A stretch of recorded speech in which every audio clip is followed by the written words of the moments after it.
Episode 2. Episode 2. Way too much fun. But first, can we just in case, let's have a really quick recap of episode 1. Of course. We open up, Chloe's not doing too hot. She's anxious, she's having nightmares.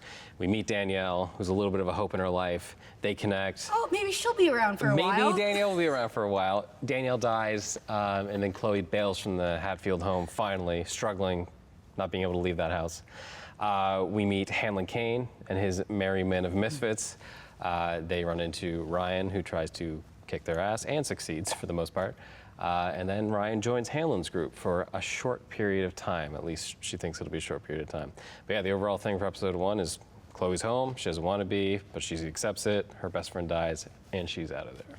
And she is out of there. Out of there. That's my recap. We might as well go home. It was a perfect Don't even recap. watch the episode. Just watch this. Don't even watch the episode. Just we're starting fresh from now. Yep. I can't help but notice. Yes, Chloe finally makes this decision. Yep.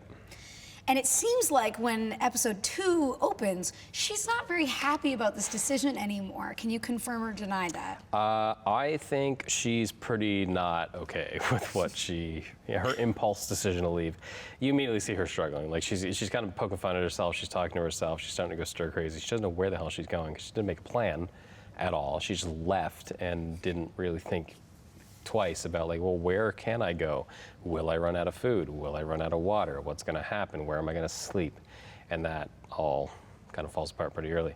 I actually love this opening montage because it shows like various different stages of just like her slowly going into madness.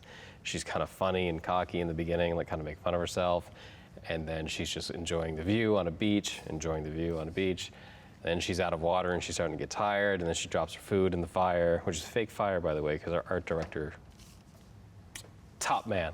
And then my favorite bit of it is when the lightning strikes, and then it starts raining, and then we see no, she's kind of in a really bad space. The lightning strike scene is one of my favorites because nothing you're seeing in the scene is real at all. The lightning is in effect. Because we had if anybody's seen Bo Burnham's Inside, we stole that firelight that he uses for that funny feeling, but it's got a lightning setting, so we use that for the lightning. We have members of the crew shaking the trees to make wind, and then we have our art director spraying water up in the air to do rain. So none of it's real.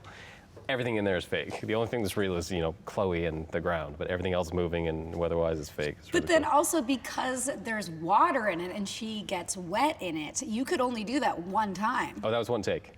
One take, and that was the scene that we completely wrapped Chloe. That was Chloe's very last shot or Phoebe's very last shot of the whole series. So not only was it tense because we had to get it right, it was also highly emotional because we were saying kind of a potentially goodbye to this character, so yeah. So that's where Chloe's at. Chloe's in a rough spot. She's kind of regretting her decision. How's Ryan doing? Good question.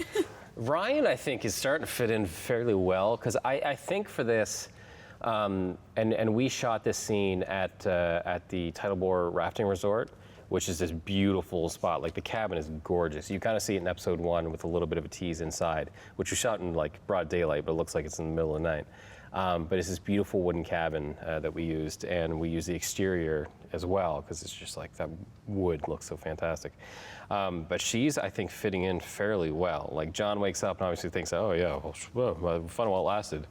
Yet, immediately Ryan kind of power plays it. Here's the wood, start a fire. And Hanlon agrees, because I think Hanlon's kind of new, in his eyes, pet project is working out better than he expected. Because one, she doesn't talk back and argue with him all the time like John does. She's more helpful, and she's always trying to help. She's already looking so different, where she was disheveled before, and now she's got her hair in a ponytail. She looks cleaner. She's cleaned out her cut. She's eaten. She slept. She's drank water. She looks so much just better. So she's fitting in much more than I think she realized she would be, because she has Hanlon's blessing and support.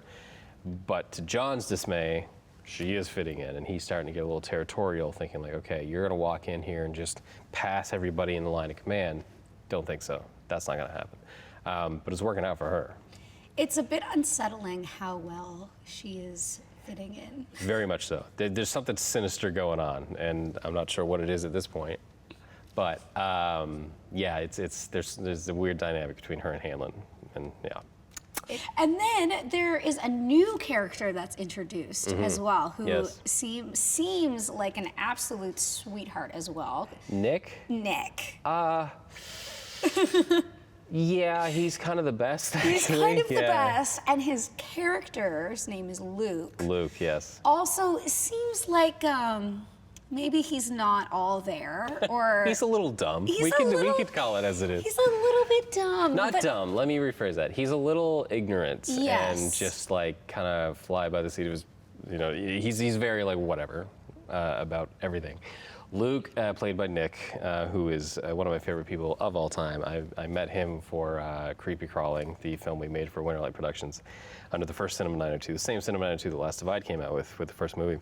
But when I was writing his character, I wrote it with him in mind, because I just knew, like, you know what, this character is kind of, I know Nick can get there, because I know he can play that sort of kind of funny but not intentionally goofy kind of character. Awkward as hell, because like there's moments where he's just like, you know, he's introducing himself and they're just kind of standing there, and then Chloe has to be like, I'm gonna head out now. Because this conversation, so let's end this conversation. But Luke is just a wanderer. You know, he's looking for this group that he's heard of. He doesn't even know if they still exist, but he's got a walkie-talkie that he hopes connects to that group, and he is just someone who's trying to find a place to fit in, which is why Chloe lowers her gun, because she realizes, like, we're all on the same page here. We're all just trying to find a place to fit in this absolutely hellish world. Oh yes, I love their little companionship that they have, but it's short-lived because he sends her into the direction of the local watering hole. Does he ever? One thing too, before I jump into the old watering hole, the scene with Ryan and Hanlon in episode 1, when it's just those two and they're kind of sitting by the lake, that is the same location as this scene with Nick and Phoebe.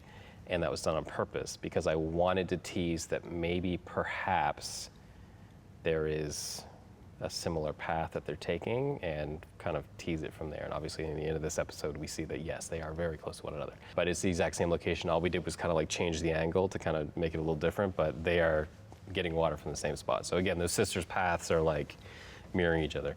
But yeah, he tells Chloe that there's a spot up nearby, and then it kind of transitions into one of my favorite, as a Western fan, one of my favorite locations and scenes and segments of my entire career.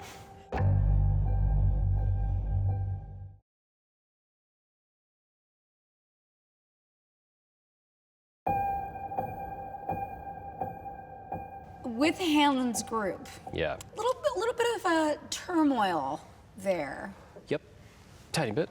Just a little bit. Turmoil within the group is not only, you know, from John to Ryan, but it's also from like Kieran to John, and it's Simon's character Declan to John, because they're being like, dude, calm down, like whatever, it's fine, like we don't need to talk about this, when John's hot and heavy and he wants to like fight somebody. So there's turmoil in the group already, because like this new person has kind of upset their order and they have to do things differently. And Kieran, I think, can handle it, because Kieran's, I think, the most mature out of the three. And Rory is also the biggest sweetheart ever. So like seeing his character and his like gruffness is like, I don't know where this came from, because this ain't you. Unless it is, then like we're gonna be in another documentary someday. But yeah, there is that turmoil because this person has come in, and Hanlon has taken a very big liking to her, so she's kind of like numero uno at this point. And it's caused a little disruption within, so yeah. There's a little bit of a competition brewing between Holly and John, I can tell. Big time. Big time. That scene where, you know, she turns around and they stare down at each other, like it is tense. It's amazing. so tense. It's so tense. So I'm excited to see where that goes. Yeah. Very much so. Okay, so we've arrived at the watering hole. Luke has shown Chloe, like, given her the direction of the watering hole. She finally goes. Yep. And what happens? Everything I love about movies, I think. No, she gets there, and we immediately have Albert, who plays the drunk man, give one of the funniest, basically kind of like improv bits to show Chloe that this is a place where, you know, maybe some idiots go to drink. I remember filming that with Albert and not being able to hold himself together because he's so funny, and just the way that he comes out, he starts petting a fake dog as if it's real, and then he ends up walking over and then falling into that like thing of garbage. I don't know if it was just how he hit or what the deal was, but when he hit, one of the bags ripped open a tiny bit, but it was closed enough that a whistle came out, and I think all of us almost choked because we were trying to not laugh and have the scene play out.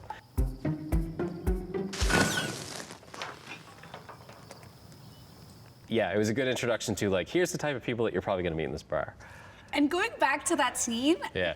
I think that was the only time that you broke the entire series. The Yeah. entire series, the only time that you broke and laughed was that take. I couldn't help it. Just the way that he landed and everything building up was funny, but that was like so funny because everything worked. And then the rake just kind of like works perfectly and slowly falls over. It's the most pratfall-y thing I've ever seen in my life. Oh, it was No, it was amazing. hilarious. Once we get in the bar, this place was perfect. Like we were looking for a long time because for those who don't know, Kristyn Green was our first AD, and then you also helped like prior to like finding locations and stuff like that. We looked a lot of different places for this barn, and we couldn't find the right one. Like we found some that might work, but then would take a lot of work, and we found ones that were like way too expensive and everything like that. But we got lucky because our art director Jackson knew this person who was turning a barn into an Airbnb, and they hadn't done it yet, and it was still kind of like gutted out. And it is like the perfect location, full-blown Western. Like it's smoky, hazy. None of the chairs match, which I love because it's like, why would you have all these chairs that match? It's like, no, you're probably finding them in like scrap heaps or whatever. None of the tables are like actual tables. One of them is a door, but it's like this perfect setup for this old Western bar. It's just so funny. So I'm in it as Kitty T, the bartender, but then we are also introduced to one of the other like big characters in this series, whose name is Allie. Yes, played beautifully by Otney. Allie is, I hate to put it this way, but I will, because I'll just be honest. She's a bit of my Han Solo with this, where it's like, she comes in and she's just so cool, like immediately. Because Chloe so far has been surrounded by a lot of like, crappy kind of men. Luke being a little less crappy, but we have this drunk guy. It's like, oh my God. We have these two card-playing idiots played by myself and Matthew Horseman in there. So it's like, it's a very uncomfortable setting, but Allie comes in and kind of like comforts her and saves her from Matt's character when she knocks over a drink. Allie was a character that I was very excited for because I wanted to widen the expansion of what the world was looking at, and I wanted a character like Allie to be portraying that sort of character. She was a character, I just want to have fun with it. And I was like, yeah, no, this will be a very cool character, sitting kind of cool in the corner, right? Like she's got her own table and everything like that. But yeah, and also Otney is just the best. And we should say that that was her first role. It was. You cannot tell. You could never tell, but she had literally never acted before. Yeah, and she carried herself so well. And that character, like she brought such life to the character that I didn't even know, just the way that she presented herself, right? And such strength and like such bravery, but then she has these like kind of funny little like, what a badass. Like, oh yeah, comedic timing too, phenomenal. Like just absolutely perfect, absolutely perfect. And also talking about comedic timing, that brings me to one of my other favorite characters in the entire series, which I understand is a reprising role. So this character was in the movie. Yes, he was. And what was his name?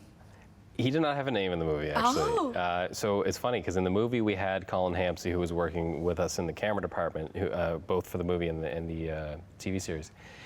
And last minute, I couldn't get an actor down because we were filming in Barrington, so traveling 3 hours from the city to get an actor is kind of hard. So I asked Colin, like, would you be interested in playing this character of this kind of like wanderer in the woods who corners Tia, and then he gets his ass kicked by a 13-year-old? And Colin was in, and he did it. And I'm so glad he did, because when I was writing the script, I'm like, how much of the movie do I want to bring over? Like how much, because I don't want people to feel like they're pigeonholed and they have to see the movie to enjoy the show. I would encourage everybody to go see the movie to see where it all started. I would actually probably encourage people to go see the movie after they've seen the show, because it kind of adds a little bit of more like intrigue to it. But I'm so happy that it worked out with Colin, because when I was writing the story, one of the biggest things was like, I want the past to catch up to Chloe in some way, but how do we do it in a fun way? And having Burton, the character that she bashed with a bat and caused him to go absolutely mad, being this like just T-Rex walking into the place. I think in the script, there are words like, Burton stands over Chloe, breathing like a Tyrannosaurus Rex. Like, I just described him with all these like weird terminologies. But yeah, no, he was like, I don't know why from day one I wanted him to be a part of this. Which is awesome, because also Colin is also not an actor. He is now. But he is now, Yeah. exactly. Like, you have so many people that when you're watching it, and maybe this is, honestly, Dillon, this is probably a testament to your directing, that you bring these people that are not necessarily trained, but you know that they're right for the role, and Yeah. you can know how they fit, and it's fascinating to watch. Yeah. And as the crew, like, oh my gosh, Colin being Burton, I think made everybody, like, that made people laugh more than any other Yeah. character in the entire series.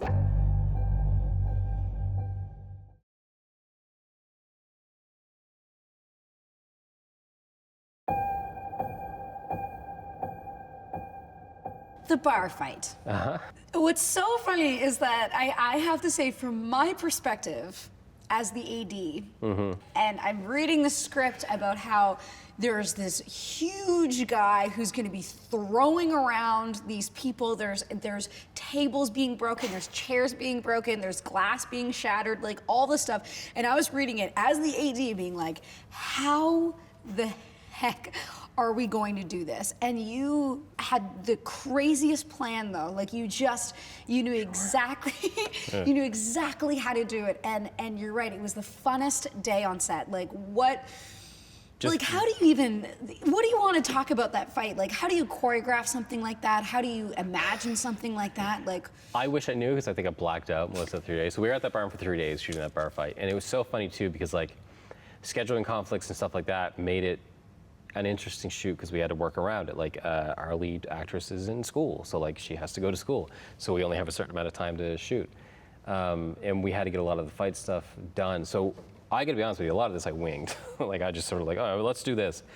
I think our first day after we got like the majority of Chloe and Allie's introduction, the next day we did most of the fighting, but Chloe and Otney weren't even there. It was just me, Matt, and Colin, just being like, okay, what do you want to do next? Well, why don't you hit me with a chair? Okay, cool. Why don't we do this? Why don't you pick me up? It'll look like you took me. All right, cool. So we just went back and forth, like improvising all these things. It's like, there's an overall plan of like, oh, we know where Chloe needs to be at certain moments, so we could shoot around that.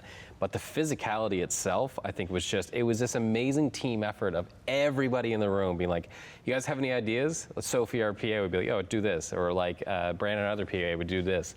And we would just kind of come up with ideas. Like, there was one moment where me and Burton are just sparring, and just like, all right, I can get you in the chin, and then you come back, and I duck, and then all that.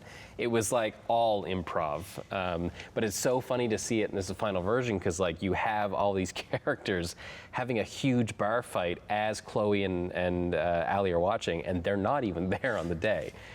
At all. I was just going to say, like, what's so funny is that you're right. Like, there were times in that one fight scene, like we would shoot half of it one day with some actors, and then shoot the other half another day with the other actors. Like, yeah, it was like shooting 3 separate movies and hoping they all converge, which they did, thank God. But yeah, it was a fun time, because we had everything rigged. It was the first time I got to use sugar glass with the thing. I wasn't going to play the character that I played, but the things I wanted to do physicality, I didn't want to put another actor through, so I did it myself.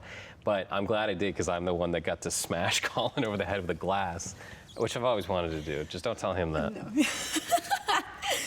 And what I was so excited to see in this episode is that when I was watching it, I thought that Luke was going to be like gone. a one-off? Yeah. Yeah. I thought we'd never see him again, and I was so sad about that. So I loved that when Chloe gets knocked out of the bar, too, who's there? Luke. Luke. There he Luke's is. There he is. I wanted him to sort of come back, because I think he's looking for this one group, but I also think that he's kind of open to other groups. I think there is like a bit of a mutual respect there between Chloe and Luke, where they're both wanderers trying to find a place to fit in. Like, that's both of their kind of deals right now. And I think also there's a little bit of worry there on his part where it's like, oh man, I just sent her to like a dive that is very violent. Maybe I should just go check it out. And then it just so happens that like, hey, let's go head on the road. So they end up heading down the road together. So yeah, no, it's, I think there is a mutual respect there of like, you know, we're both after the same thing. Why don't we do this together type of thing, so yeah. And then the episode concludes with Hanlon and Ryan coming to the barn yes. and having a bit of an unfortunate ending. It's a test from Hanlon to Ryan, because you know Hanlon walks in and starts talking to Allie once you tell her that like, hey, she knows about this girl that caused all this. But then Allie doesn't shake his hand. She doesn't give him anything. There's a clear disconnect there, and the reason is because Allie knows who he is. And she has to play coy because they, as a group, are planning something that you'll find out later, and she can't blow her cover and can't like give in. Like she probably wants to attack him now and take him back to their camp, but she knows that there's a plan in motion. We can't, because she's very level-headed. She knows. But that comes off as like cold to Hanlon, and Hanlon doesn't like it. So Hanlon very vaguely proposes to Ryan, take care of this. And that is when Ryan gets confirmation that it is indeed her younger sister who is causing trouble in the neighborhood. And you cannot escape your past. You can't. It caught up with her, right? Both of them. It caught up for them. It just Chloe doesn't know that Ryan's hot on her tail. I can't wait to not see it. Exactly. There you go. There you go. Nice. Thank you. I tried. So Dillon, just give me like, do you have any overall thoughts about this episode? I've done a lot of like very serious content in my life, just like with short films and stuff. Like I've done a lot of, you know, stories about mental health issues and very serious subject matter. Like I've done sort of shorts about like drug abuse, stuff like that. One thing I kind of had as a challenge to myself was I wanted to make this fun in some way. Yes, we are dealing with very heavy subject matter, and more so when we go along with the TV series. But I wanted to have fun. I wanted to make sure that like there was moments of levity that the audience could like just sit back and enjoy the ride before we go into another deeper thing. I think this episode is fun as hell, and I think it's a hoot. I think it's so different from the first one where we're only at the Hatfield home, and now we're on our way. Chloe's meeting a bunch of new people, and it's just chaos throughout. It's a little throwback to the movie, but I think it's fun, and that was the key thing for me, is like I need to make this fun, and I think the entire cast and crew, given their input to it and making sure, like from the art direction to the ideas of the stunts to, you know, the cinematography, it looks beautiful. It's got this beautiful Western feel to it. I think it's just everybody's best coming together, and it creates this really fun and crazy episode of television. Absolutely, absolutely. Yeah. And I love it. It does give such a good introduction to the world, I think, too. Yeah. Like you said in the first episode, we kind of are just kind of stuck at the Hatfield home. But this episode, we're really seeing what the entire world looks like, and who's in it, and who to look out for. And it expands it, like big time, because we're introduced to so many new characters in this, where in the movie we were not stuck, but we, just given the budget and the amount of time we had, like we had to sort of really focus on certain characters and not see that outside world. This is kind of the first time we get to see like, no, this is what it's like. Like we've gone back to the Old West style of thinking. Like it's broadening the scope in a fun way, which I think is exactly what it needed to do. So. Yeah. You're right. It's so fun, and I know you keep saying this is exactly what it is. It is a Western. This episode specifically. Specifically, yeah. Once she's in the barn, it's full on Western. This is a Western episode, and I absolutely loved it. It's so fun. It's so fun, and I just love it. I just love it. It's fun before things get serious, which in the next episode, things get serious. So. Well, we should probably watch it. We should probably watch it. That's a good idea. Yeah, let's watch that. Let's do that now. Yeah, we're gonna be here all day. Can't wait. Hey.